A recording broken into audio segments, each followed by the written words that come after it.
and welcome to A Photographic Life with me, Grant Scott. Do not panic, do not adjust your sets.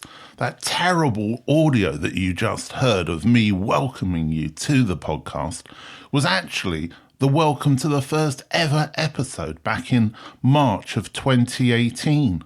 Terrible, wasn't it? No one had told me and I hadn't realised that there was one side of the microphone you spoke into and another side that you didn't. So I did the whole first episode talking into the wrong side. In my shed, with no insulation and the birds singing outside. Despite that, I felt, let's keep going with this. And now, here we are, 400 episodes later, 7 years later. Hopefully, the audio's got a little bit better. What hasn't changed is the theme for the podcast, really. We're still doing the same kind of thing. We're avoiding camera reviews, we're avoiding advertising, sponsorship. We're avoiding the idea of falling down the trap of two guys drinking coffee being matey. That was the kind of podcast that was very prevalent when I first started back in 2018. Today, things seem to have changed. Podcasts are bigger than they've ever been, but they seem to be primarily history-based, drama-based, violence-based, crime-based, or two celebrities telling each other how wonderful they are. Well, we've tried to avoid all of that as well. I think the whole point of the podcast from the very beginning was to try and be a little bit of an arm around the shoulder for photographers who at the time seemed to be struggling work-wise. All these episodes later, and I don't think that's changed. So therefore, the premise of the podcast remains the same. We've introduced lots of different things. Bill Shapiro has joined us for the regular, monthly conversation that's been going on for a couple of years now. Fiona Hayes joins us every month, and we review photo exhibitions. I still spend my time sitting in front of this microphone speaking directly to you a couple of times a month. We've had so many contributors over the years, some incredible photographers from around the world. Many of you will remember the theme that we ran, the thread that we ran, what does photography mean to you? Where we asked photographers to send in a no longer than 5 minutes, although some of them did, and some were a lot shorter, audio in which they answer that question. It ran for a few hundred episodes and actually became a book, which sold out. So at that point, I thought, let's move things on, let's try different things. But that archive of photographers remains. And I have to be honest, as an archive, it brings me great joy, but it also brings me a huge element of sadness. And that sadness comes from the fact that those photographers who kindly contributed that very succinct answer as to what photography means to them, well, some of them have left us. And when that's happened, I've ended up in a situation whereby I'm the only photographer, or the only podcaster, I suppose, really. I still see myself, of course, as a photographer, because I still work as a photographer. Although most often I describe what I do as working with photography. So when those photographers have left us, I'm left with that short, succinct piece of audio, which encapsulates what their life meant to them with the photographic medium. Photographers I'm talking about were Colin Jones, Mick Critchlow, Brian Griffin, John Saveni, Ross McDonnell, Tom Stoddart, Stuart Pilkington, Paul Lowe, Brian Duffy, Mary Ellen Mark and Jane Bown. Their words remain with us through those pieces of audio. And I've been able to share that audio with you, with people who follow United Nations of Photography, but also with the family of the deceased. And occasionally, I hope it's brought some sense of understanding, because I think photographers are not always really good at explaining to their close friends and family what exactly it is they do. So this podcast really, I suppose, has been part of that, trying to give a voice to you, to the photographers who have contributed.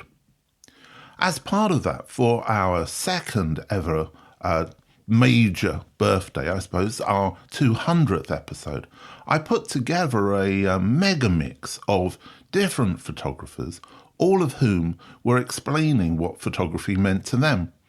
And it seemed appropriate at the 400th episode that I include that in this episode again. Some of you may have heard it, some of you may not. Some of you may like to be reminded of it. So here we have a mega mix, first I suppose, included in our 200th episode to celebrate our 400th. To take a photograph is to align the head, the eye, and the heart. It's a way of life. What does photography mean to me?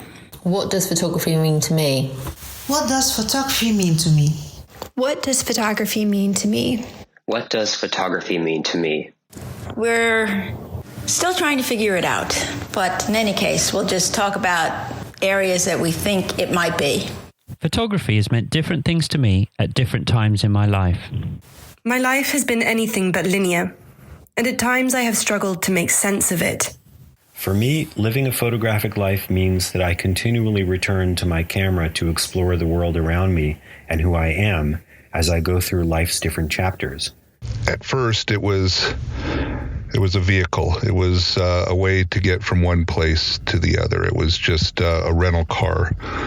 You know, rent a car and drive it like it was stolen, drive it till the wheels fall off. That's what it was. You know, it was an excuse to go anywhere and do anything and have a front row seat to whatever was of interest to me. I was shy, a bit awkward, very self-conscious about my appearance, but I didn't want to be watching from the edge. I wanted to be in amongst it all. Photography gave me that power. It gave me a way to be up close with the clique, yet remain kind of hidden. Behind a camera, I felt safe. I felt protected. And of course, being a photographer gave me a role to play, one I was much more confident in than just dressing up and looking good. I was given a camera, and the moment I saw the world through the lens, I became obsessed. I could create a new world through the camera. I could navigate the world in front of me through my images. As a photographer, you belonged to a larger group. And if you were going to belong to this larger group and participate in it, you had an obligation, a responsibility to say something. For me, the key thing about photography that lasts, that's important, is either on the one hand, personal work that records your family, your history, your friends, that kind of stuff. And the other is documentary work that's set in context, historical, political, news even, well contextualized, thought through, and not just treated as a sensationalist media, which photography so often can be. And I think one of photography's really unique capabilities as a medium that perhaps marks it out in some ways as special is its ability to pay attention to things that would otherwise go unnoticed. I aim to elicit compassion and bring our shared humanity to the fore. I view and experience this work as an act of empathy. Going inside my subjects' lives and entering their physical and emotional worlds has transformed and refined my ability to see. Photography for me is a realization that what I'm attempting to do is to find new pathways of representation. It's my way of communicating with the world. Without it, I literally wouldn't know what to do with myself. It gives my life meaning because when I find something that I feel people should know about, I photograph it and then try to get it published. It seems to me that places, events, and ideas are continually reframed, redrawn, and renegotiated, depending on the social, political, or artistic viewpoint of the individual. We all have our own unique biography and stance, thereby bringing a unique perspective to the subject we are representing. Photography is a way to weave my feelings without using words. From an early age, I was not very good at talking to people. Naturally, I wanted to find another way to express myself. I think I've always been more comfortable as a spectator rather than a sort of participant in life. I really seem to notice little things. Photography always involves me going down the rabbit hole, driven by a curiosity of something beyond myself. But it's always deeply personal, because it comes from my psychology. It's seeing for myself how other people and places think and feel and operate. From this I have learned about myself. It captures something very specific and intimate. And yet we, the audience, can take ownership of the images and read our own lives into them. These may become stories that the photographer can't walk away from either. And I truly believe that when photography engages with education, culture, and politics, we can create a better world with different voices and perspectives. Like most photographers I know and respect, it takes hard graft. You have to inhabit the journey 100% to really make it happen. And as with any creative journey, tenacity, commitment, and self-belief are vital ingredients. Photography gradually took over my life. A bit like the portal in the film Being John Malkovich. I fell into photography and my life was never quite the same again. Everything that I've always been trying to do with photography, without actually really realising it, but is a desire to try and capture the world as if I'm like an alien who's just landed on the planet and is walking around, seeing everything for the first time and going, whoa, what is that? And also it's opened my mind to so many things. It's probably the most difficult thing I've ever practiced, as it's a constant battle with myself. It's a way, photography is a way to find a release and face it and deal with it. As much as I know intellectually that there are solid reasons in physics and chemistry that photographs exist, I still experience them as a form of magic, as an alchemy that turns light into images. Photographs aren't magical just because they reproduce reality. To me, they're all the more magical because they transform reality. There is nothing more exciting than scrolling over the film strips through a loop and being surprised by a great moment that appears in front of me. Your camera's a great listener. You can tell your camera pretty much anything. As long as there's enough light on, it nods and understands. It hangs around your neck and holds your hand. In my case, the camera has been the key that's unlocked the door to people and places I would have never been exposed to. And when you experience something in the present moment, you yourself are present. You feel present in your life and in life. The act of photographing someone rationalizes the need in me to intimately connect to people that feels less possible otherwise. It's an exploration of the world I feel a detachment from. And all of a sudden, I had a new way of showing a landscape which only previously existed inside my imagination, like stills from films that don't exist.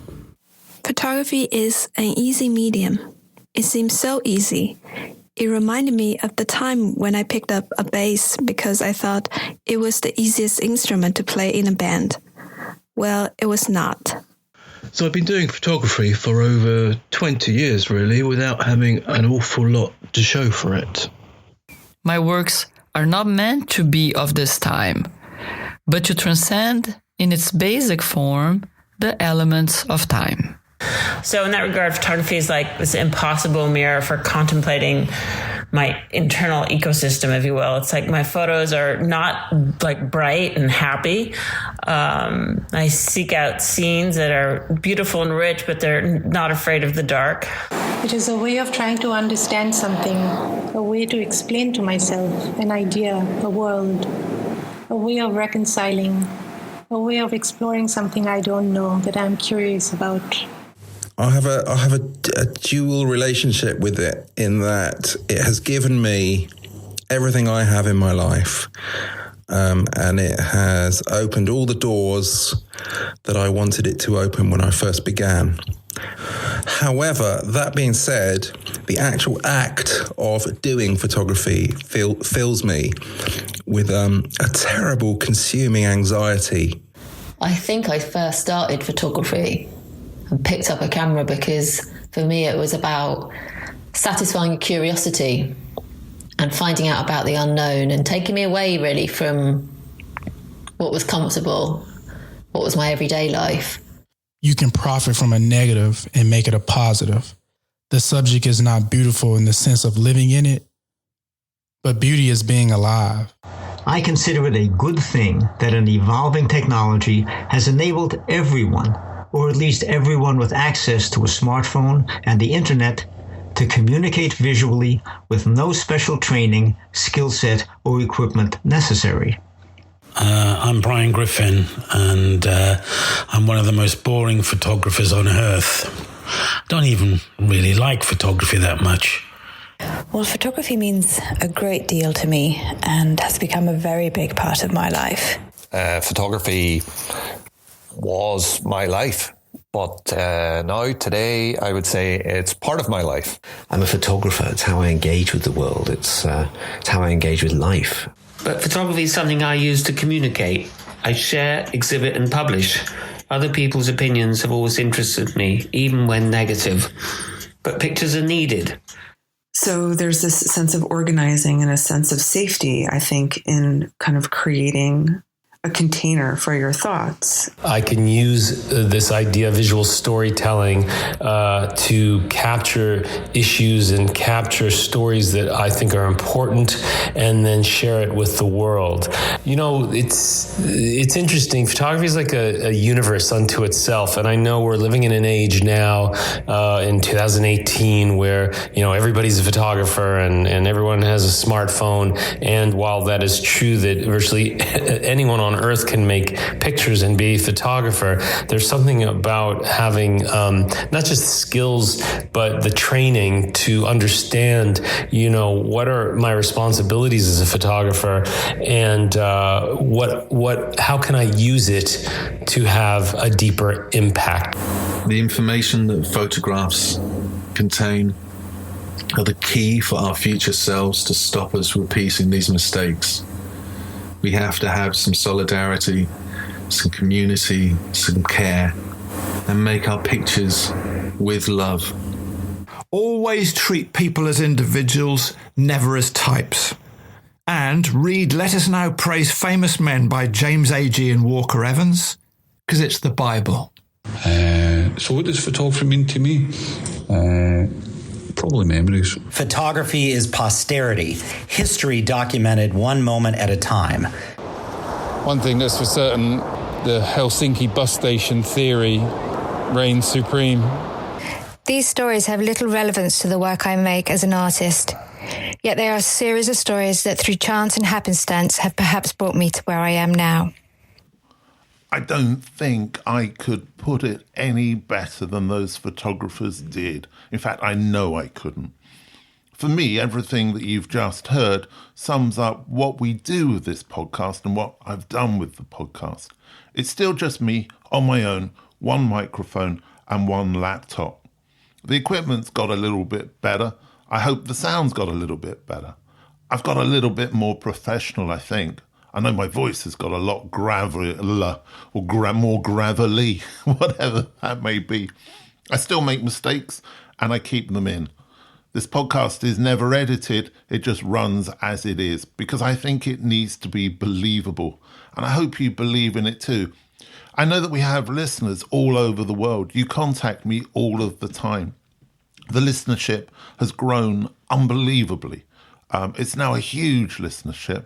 And I thank you all for that because without you, I am just one person in a room talking into a microphone. I've moved from the shed to a garage. I actually bought this new house with the hope that I could record the podcast in the warmth. That unbelievably was a priority of our purchase. But I'm not a great one for looking back. As Dylan said, don't look back. And so what I'm really keen to do at this point is to reflect on those last 400 episodes, but also look to the future. And we are starting a brand new thread, which will be running every month throughout the coming years, I hope. It's a riff on Marcel Proust's questionnaire, where I ask a series of photographers, again, from all different practice, from all around the world, and we've got some incredible photographers lined up who've already taken on the challenge. And I ask them a series of questions. Everybody gets asked the same questions, and we wait to see how they respond. They're not given the questions in advance, and none of the questions are really about photography. They're about who we are. And a photographic life has always, hopefully, been that.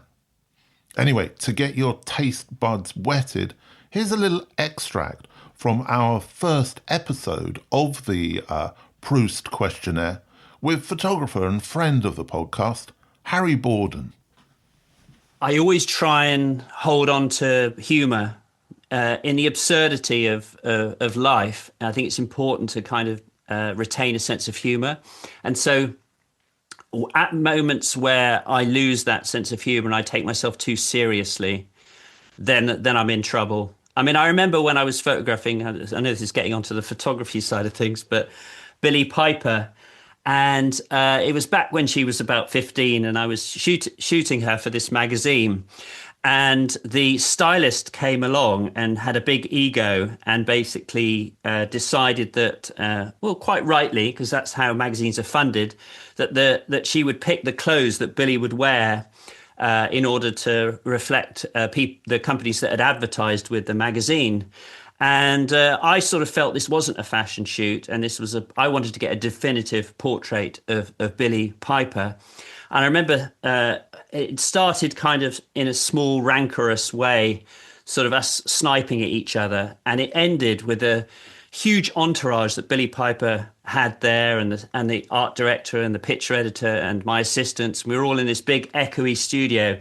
And it ended with me saying, well, ultimately, it's my decision. And a photographer is higher up the food chain than a stylist. And I said it, and it went quiet as I said it. And looking back, that was just a completely nasty thing to do. And it was humorless as well. There would have been better ways that I could have handled that. Just a taste there of things to come. The Marcel Proust questionnaire, I hope you will enjoy, as I hope you will enjoy future episodes. Of course, as always, if you do enjoy what we do, then do please tell other people. Try and contact and connect with like-minded souls and let them know about what we do. The more support, the more likes, the more follows we get on all of the podcast platforms, as well as on YouTube, where we now are also, helps me to grow the podcast and keep going. As I've said from the very beginning, this is just one man and one microphone, and without you, that would just be a very pointless exercise. So thank you very much, and as always, as I've said now 400 times, please take care.